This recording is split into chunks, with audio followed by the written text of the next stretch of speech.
शादातकोट में बैरिस्टर अख्तर हुसैन जब्बार की टीम पारां काला फ़कीर मकान पाड़े जी रहवासियुनि 13 वरनि जी नींगरी किरन गाॾी खे 20 ॾींहं अॻु मुबैना तौरु इज्तिमाही ॾाढाई जो निशानो बणाईंदड़ जवाबदारनि जी गिरफ़्तारी लाइ एहतिजाजी मुज़ाहिरो करे अलामती बुख हड़ताल कई वई। बैरिस्टर अख्तर हुसैन जब्बार की टीम ऐं मुख़्तलिफ़ सियासी समाजी तंज़ीमुनि जे अॻुवाणनि ऐं शहरियुनि मुतासिर न्याणी जे पीउ मुमताज़ गाॾी, मुनवर मंगी, ज़ैब सिंधी, अयूब कोसो, ख़ादिम जागीरानी, मुनवर मंगी ऐं ॿियनि जी अॻुवाणीअ में कोटू मोडू चौक ते एहतिजाजी मुज़ाहिरो करण बाद अलामती बुख हड़ताल कई। उन मौक़े ते मुतासिर न्याणी जे वालिद ऐं अमड़ शहरियुनि मीडिया वारनि सां ॻाल्हाईंदे चयो त 20 ॾींहं अॻु काला फ़कीर मकान पाड़े में अयाज़ मंगणार ऐं ज़ाहिद सीरू घर ॿाहिरां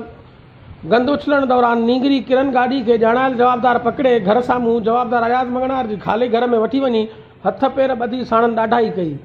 हिननि चयो त जवाबदार बाआसरा आहिनि, जंहिं करे पुलिस संदनि धुर बणियल आहे ऐं नींगरी सां ॾाढाई जो केस दाख़िल बि नथी करे ऐं पुलिस न्याणी खे मेडिकल लेटर बि जारी न कयो आहे। हिननि इल्ज़ाम हणंदे चयो त पुलिस जवाबदारनि खे गिरफ़्तार करण बदिरां उल्टो नींगरी जे पीउ खे गिरफ़्तार करे लाकअप कयो, जेका पुलिस गर्दी ऐं नाइंसाफ़ी आहे। हिननि चयो त DSP शादातकोट जवाबदारनि सां बिट बणियल आहे, जेको इंसाफ़ ॾियण बदिरां मथनि राजूनी ठाह लाइ तंग करे रहियो आहे। हिननि चीफ जस्टिस ऑफ पाकिस्तान ऐं ॿियनि वसारनि खां घुर कई आहे त नींगरी खे ॾाढाई जो निशानो बणाईंदड़ जवाबदारनि खे गिरफ़्तार करे साणनि बिट बणियल पुलिस अमलदारनि जी नाइंसाफ़ी जो नोटिस वठी खेनि हटाए मुतासिर न्याणी ऐं संदसि वारसनि खे तहफ़ुज़ ऐं इंसाफ़ ॾियारियो वञे।